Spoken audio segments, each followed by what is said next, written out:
एक बार एक राज्य में अकाल पड़ गया। लोग भूख के कारण मरने लगे। उस राज्य के राजा ने घोषणा करवा दी कि राज्य के सभी बच्चों को एक एक रोटी दी जाएगी। अगले ही दिन राज्य के सभी बच्चे राजा के महल के पास इकट्ठे हो गए। वहाँ पर कुछ रोटी छोटी थी तो कुछ रोटी बड़ी थी। सभी बच्चे बड़ी रोटी पाना चाहते थे, जिसके कारण उनकी आपस में धक्का मुक्की और लड़ाई होने लगी। राजा ने देखा कि एक छोटी सी लड़की चुपचाप खड़ी थी। अंत में एक सबसे छोटी रोटी बची। उस लड़की ने उसे खुशी खुशी लिया और घर चली गई। दूसरे दिन भी ऐसा ही हुआ। जब रोटी बांटी जा रही थी तो तब भी उस लड़की को सबसे छोटी रोटी ही मिली। उसने खुशी खुशी रोटी ली और घर चली गई।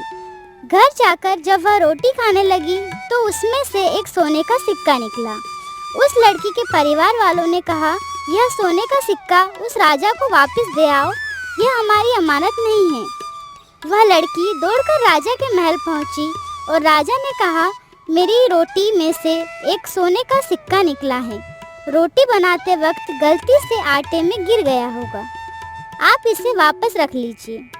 राजा उस लड़की की ईमानदारी को देखकर बहुत खुश हुआ।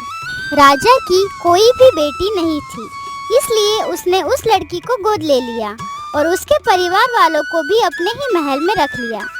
इतना ही नहीं, राजा ने कुछ दिनों बाद अपनी सारी की सारी संपत्ति उस लड़की के नाम कर दी। तो दोस्तों, इस कहानी से हमने यह सीखा कि ईमानदारी बड़े लोगों की अच्छाइयों में से एक है। ईमानदारी किसी भी व्यक्ति को अच्छाई के रास्ते पर ले जाती है। ईमानदारी व्यक्ति का मन शांत और स्थिर रहता है, इसलिए ईमानदारी आपको हमेशा बड़ा बनाए रखेगी।